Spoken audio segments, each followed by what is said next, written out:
made me develop a greater respect and appreciation for the charitable nature of a Hindu.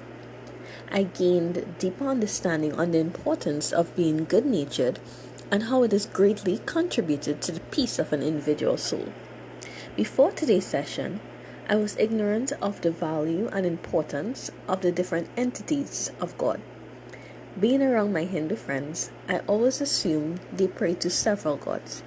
However, this session taught me that it is one God, but God is present in different ways based on the situation and needs of the people. There are several rituals, practices, and significant teachings a Hindu must obey that shapes who they are as an individual. This then determines the overall peace and rest of the soul when they die. Three aspects of Hinduism that stood out to me during the teachings are the different entities of God, the peace of the soul, and the significance and value of honoring the sacred rituals. Firstly, the truth that Hindus serve one God stood out to me. Through these teachings, one of my major questions when it relates to Hinduism was answered. This is, how are there so many versions of God, but they all come under the same umbrella of being God? To my understanding, the word God is singular and refers to someone who is supreme. In Hinduism, there is in fact one God. So different Hindu gods that I know of, such as Lord Krishna, Shiva, and Vishnu, are all part of Paramatma. Paramatma is God in Hinduism.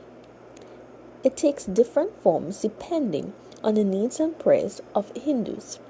This research brought clarity as to why Hindus pray to different gods depending on the situation.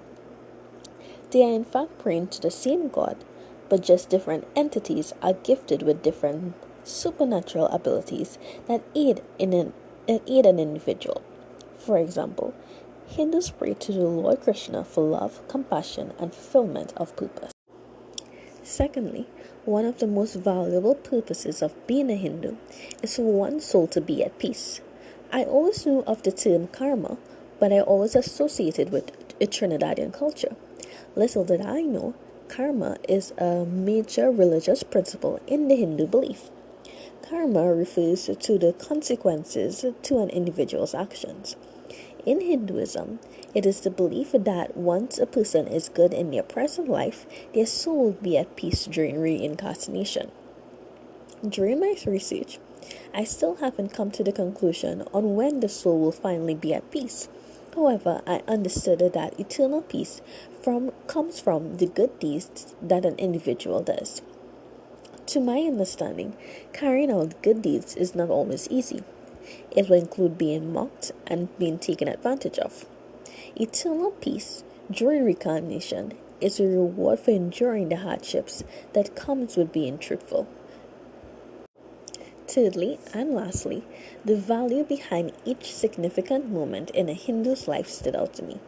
Whether it be a wedding, the birth of a baby, or funeral, there are several symbolic rituals that follow. Each of these rituals are done in reverence and symbolism to finding peace of the soul. This knowledge stood out to me because it allowed me to see the relationship between religion and practical living. That is, when hard work and genuineness is given, good things are received. For example, when a Hindu dies, the way in which their rituals are performed during and after the funeral mirrors the life they lived. This refers to the mourning period, the reverence in placing the essential oils on the deceased, and lovingly placing garlands of flowers around the neck of the deceased.